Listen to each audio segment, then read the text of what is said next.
Welcome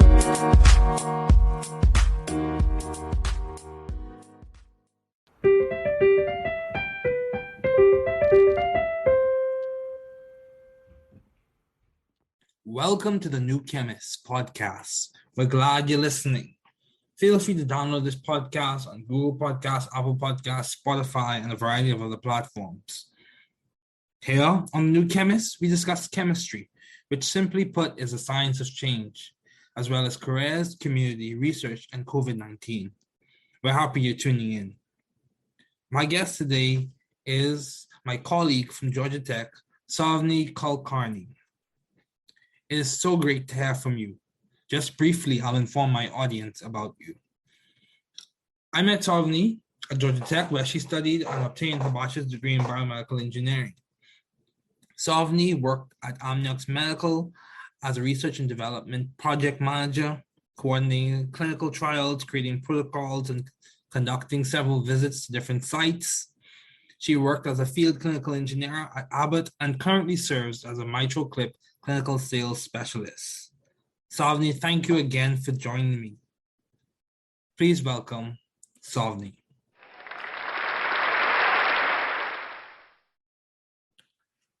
Thank you so much for joining me today, Savni. It is good to have you on as a guest. I mean, it's been a while. It has been a while, but you still look well. Thank you. Good to see you too.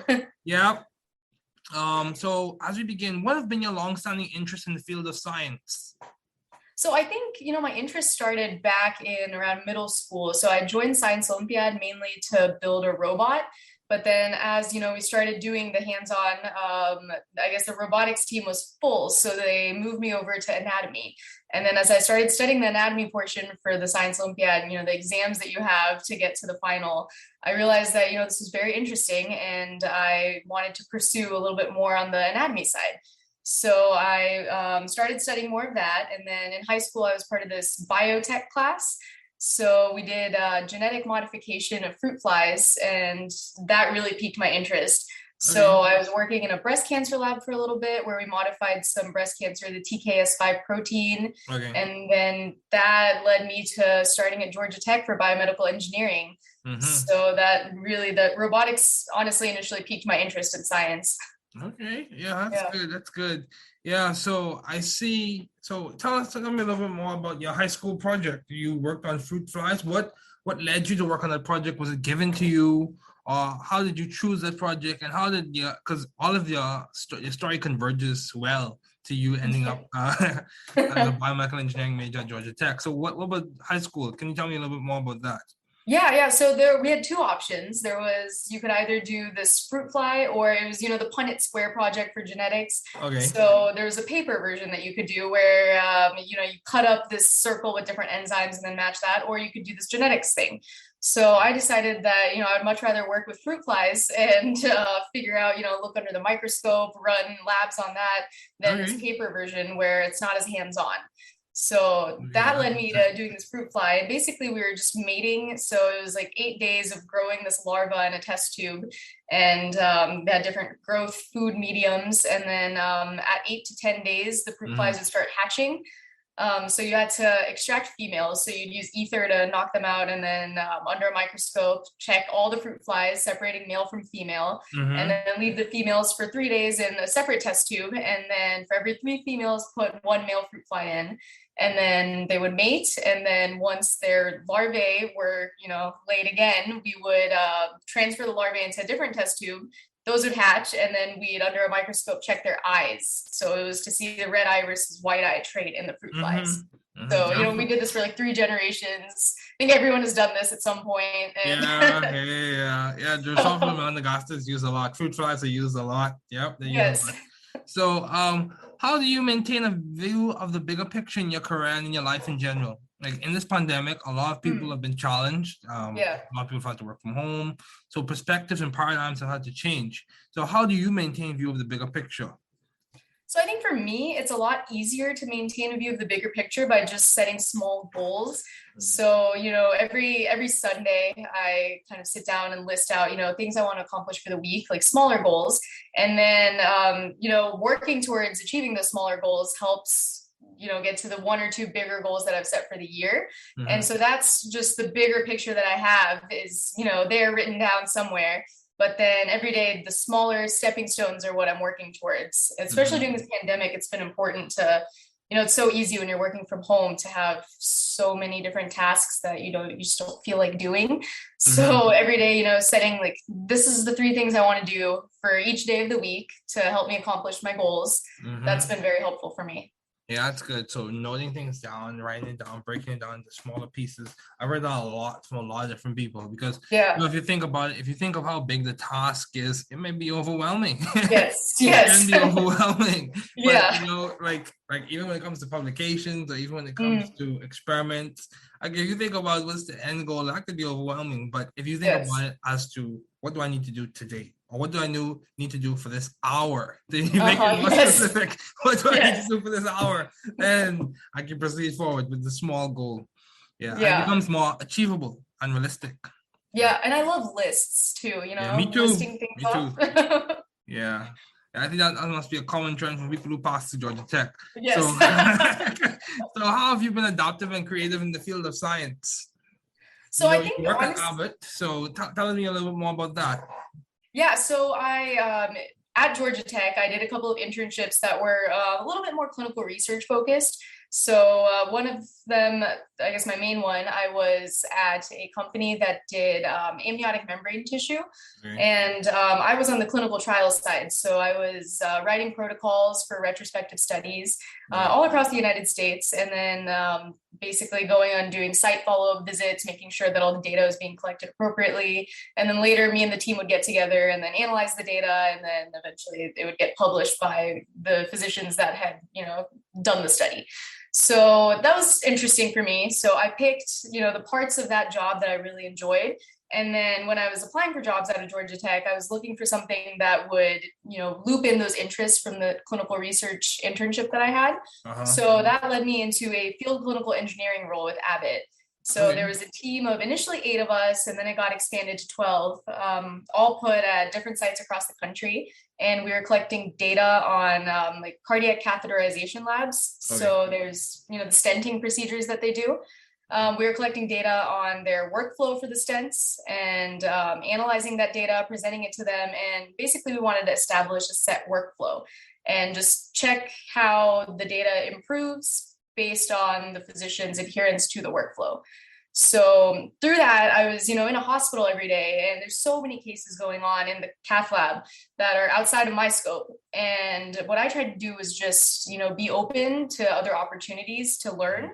So, the physicians I worked with are involved in research for multiple trials. And I would just ask them, hey, you have a case coming up this afternoon that seems pretty interesting. Can I join? So they would invite me in, and then I was able to learn a lot from them. They've been a very supportive team. So that's good. I've heard it almost appears as if, or it seems as if, or another way you could put that is, I've heard people I was listening to a video from the Harvard Business Review, and they were talking about disrupting yourself, like jumping from one S curve to the next. And I can see how what you're doing is facilitating that, because as you open yourself up to new opportunities and you open yourself up to be like, I saw this interesting case. Can I listen? Can I follow? Can I learn? Yeah, you're learning more at the same time as you are doing your job that you're responsible for. That's good. That's a good approach. Great because, you learn how much you don't know. And so then you can always, I would stand in the back of these cases, just taking notes. And then I would go home and look up, what did I see today? What did I not understand? Which is a lot. And then I've learned more doing that. So yeah, that's good. That's good. Yeah. It's important to be aware, or at least try to be aware of what you do not know. That's critical. Yes. Because no one knows everything. Exactly. And then 2, being humble enough to learn and keep learning. Yeah, that's good. So how have you sort of found the right environment for you to thrive scientifically and intellectually? So you are at a good school, Georgia Tech, very good school. Yes. You are now currently working at a very good clinical company, or pharmaceutical clinical scientific company, Abbot. How did you find these right environments? How did you find them? A lot of it was networking. So I was very fortunate in that, I was placed in a hospital in Phoenix for my first job where I was doing clinical research. And my entire team was incredibly supportive of me wanting to learn more. And all the physicians that I worked with, they were very open to teaching. So I just asked questions about everything. And then through that, I actually was able to get into some of the cases for the current job that I have with MitraClip. So I asked, one of the physicians that I worked with for research, if I could just come in on a Friday to, just observe some of his cases. And he was like, yeah, of course, I have med students too. So I'll be explaining a lot. And then I networked with the MitraClip team and then started going into more of their cases on days where I had time. And then, when I had some downtime, I would just research more about the procedure. And, there's a lot of waiting in between cases in the hospital. Like you have at least 30 minutes for turnover. So that was the prime time for me to just research some other, things that I don't understand. And that actually really helped me find this environment. That's good. That's good. So networking was the key thing that helped you find the environment. Yes, networking was definitely the key. Yeah, that's good. So now other people can know that as well. So what would you say have been some of the most impactful and effective ideas that you've worked on to date on your project? What would have been the most effective ideas or effective strategies, or what complemented to your project working well? When it didn't work well, what did you do to fix it? What was effective? What was impactful? So I think there's a couple of things that are pretty effective in my current role. And I think just in general too, when you're in college, moving on. And I think it's so easy to get, tunnel vision when every day you're doing the same thing. And it's very easy to just get stuck in that. And, sometimes you're going to have, a more complex procedure or just a different anatomy of the heart. And then it's important to think outside of the box. So what I would do is just every idea that I have, even if it sounds a little too ridiculous or too crazy, I would write it down. And then, every month, it's a great way to just, put it out there. Right. And then if it doesn't make sense, it doesn't make sense, but at least you tried. And then sometimes the crazy ideas actually do end up working and they work the best. So that's what I've been really trying to do, is just get creative with different things, like list 10 ideas. Some of them are going to be, straightforward, the ones that you do every day. And then the ones that are outside of the box, those are the ones where they get you actually thinking a little bit more creatively. I completely agree. Being creative, failing forward, networking, those are important, very important. And asking questions too, right? Like, yes, I completely so agree. Important. Yeah, because, I'll be honest with you. When I take notes, I used to take notes in terms of writing facts and writing down vocabulary words, and that has its place. However, I've gotten to a point where I try to write down the questions. What are the questions that my professor is trying to elicit, or he's trying to get me to think about as he's teaching me in the class? Yes. Because this is how I see it. If I could get the right question, then the answer's a cinch. You just have to go to the resource, go to the reference, go to the material. So I'm noting down questions, and also that facilitates me when it comes to studying again. So I know how to make my flashcards quickly, Right. Yeah. It's about the bigger picture always. Yeah, the bigger picture. Bigger picture. So how do you maintain a balanced life given all your responsibilities and accomplishments? Would you say you're balanced, or are you trying to achieve a sense of balance, or do you have a lot of priorities that you work through as you go throughout your day? How would you phrase it? The list is most important for me, I think, for balance too. It's just, a list of things that, like, we keep a running list on our team. So, I have my own list of, this is things that I need to do. And then that helps me kind of plan my week out. So I'll, in a planner, kind of plan out like a lot time slots. And then obviously, the cases are first priority. So that gets listed. And then other time I have other, like checklist items that I need to accomplish for work. And then outside of that, I just try to, definitely take time for myself as well. So I try to work out about 4 or 5 times a week whenever I have time. Or, lately I've been going for walks at night, and that's been great. Join the club. Join the club. Nice. I love my walks. I love my evening walks. Yes. Yeah. The weather's nice. Pardon me? The weather's all nice at night, I know, right? It's all quiet and stuff, and you can see all the lights. Yeah, I know, right? It's almost like one of the movie scenes and type. Yes. Anyway, yeah, man, that's been really great. That's been really great for, just mental clarity a little bit. And then, I have that mindfulness app. So, like just a couple of minutes of like the meditation that helps too. Yeah, headspace. Then actually my coworker got me onto that. He's been doing more meditating, so he's like, you should try this. This is good. So Yeah, I completely agree. I'm a person of faith, so meditation is important too. It's very important. Yes. Yeah. So how have you been so successful as a student in the field? Like, what helped you get to Georgia Tech? what helped you do well at Georgia Tech? How did you end up getting a good job? You mentioned networking, but what do you think has been a key factor in your success to date? I think, it's always, having the desire to learn more. Like, I'm never content with what I know. Like, there's always something that I don't know. Like you said earlier, no one knows everything. So just always seek to learn more and take any opportunity that you can to learn and grow more. And then, even in Georgia Tech, like, there's so much that they threw at us every day that we had no idea. So, I think it's very important to, try to learn more, but also like ask for help when you need it. Like, you're gonna like put the ego aside. There's no ego. Like, sometimes it's okay to ask questions. Like, I don't understand this. And if, you're talking to people that have been in the field for so long that it's just commonplace for them. So obviously, like, they know this, they'll just, skim past it if you don't stop them to ask for help. So that's been, asking for help when I need it and just trying to learn more every time, like every chance that I get. Yeah, let the ego go, eh? Yes. Let the ego go. Yeah, exactly. I completely agree with you on that. And I would say having a desire to learn and understanding that it's okay to not know everything. I think those are very helpful to success. So how have you maintained vision and teamwork in your environment? You obviously work in a very collaborative space. So how do you keep sight of the big goals, the big questions, the important ideas, and how are you able to work well as a team member in your environment? So I think I've been very fortunate that, after leaving Georgia Tech, I've been a part of two really great teams. So my first job as the field clinical engineer, we had, we were a dispersed team. So, we weren't seeing each other all the time because we were all remote, like at, 12 different hospitals.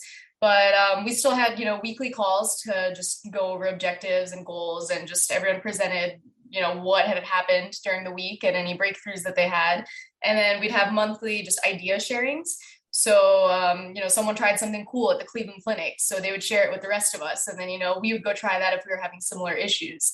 And then in my current role now, I'm very lucky to have a team that's, we're very close and we work very well together. We're all based out in Phoenix together. So, we try to meet we meet more than like 3 times a week because we're covering cases together. But we'll start the week off by, just a brief 5-minute discussion. Like, this is what we have planned for the week. This is what we're trying to accomplish. And this is how it's going to help us for the month. We'll have monthly calls where we discuss like, all right, this is our monthly goal for the quarter. And then that's how does that quarter, the goals overlay for the year. And then just, we'll have weekly just touch base meetings that, this is what we did that's working. This is what we did that's not working. This is where we need to improve as a team. And that's been really helpful for me. Yeah, I completely agree. Because, I was listening to a talk on system dynamics from a professor at MIT.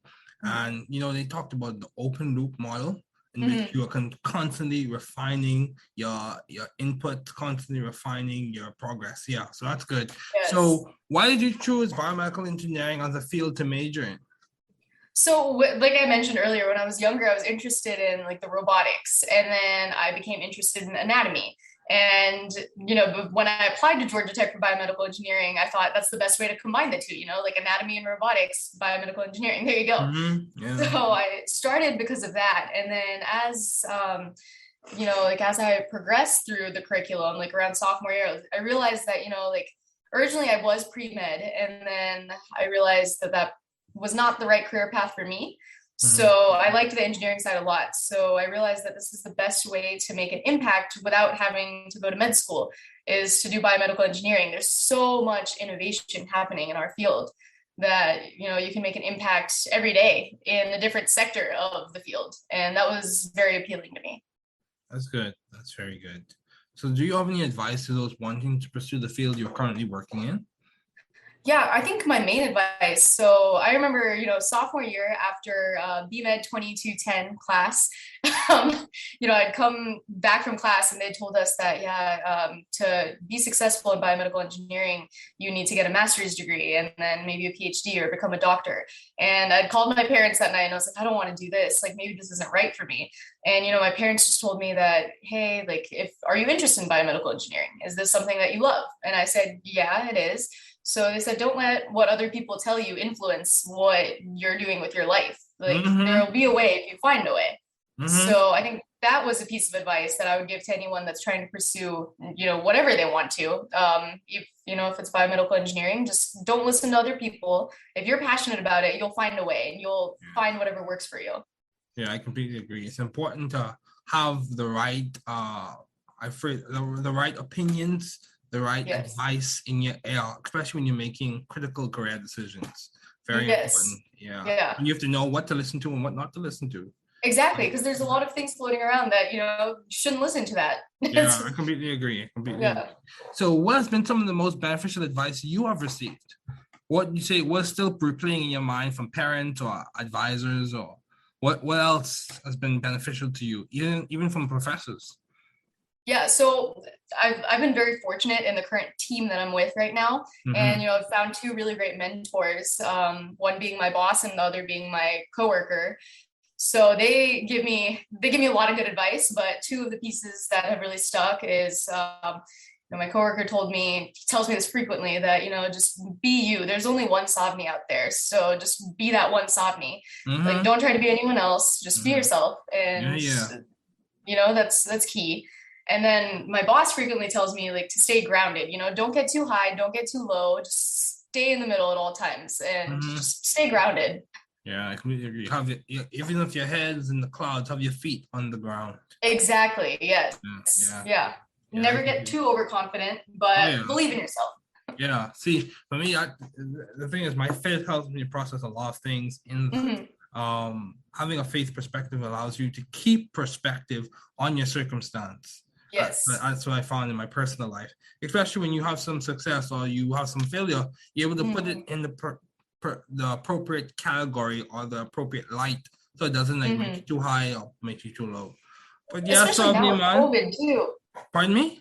Especially now with COVID too, it's so important. Right? Keep that perspective. Yeah, COVID has brought a lot of challenges, but the interesting thing, Savni, COVID has, I think, allowed us as a people, especially I speak for the people I've interacted with in the Bahamas, they have allowed us to, show or develop a sense of resilience. Yes. Yeah. Absolutely. Yeah. And also creativity. A lot of creativity was spurred in this pandemic. With this telehealth, telemedicine, all of that is creativity. Yeah. It's just really, really interesting. But thank you so much, Savni, for joining me today. It was good to have you on as a guest. Thank you so much. Thanks for listening. We're glad you were able to tune into this podcast. Once again, this is the New Chemist, where we discuss chemistry, which simply put is the science of change, as well as the other sciences, careers, community, research, and COVID-19. Thanks again for listening. Note, the views on this podcast represent those of my guests and I.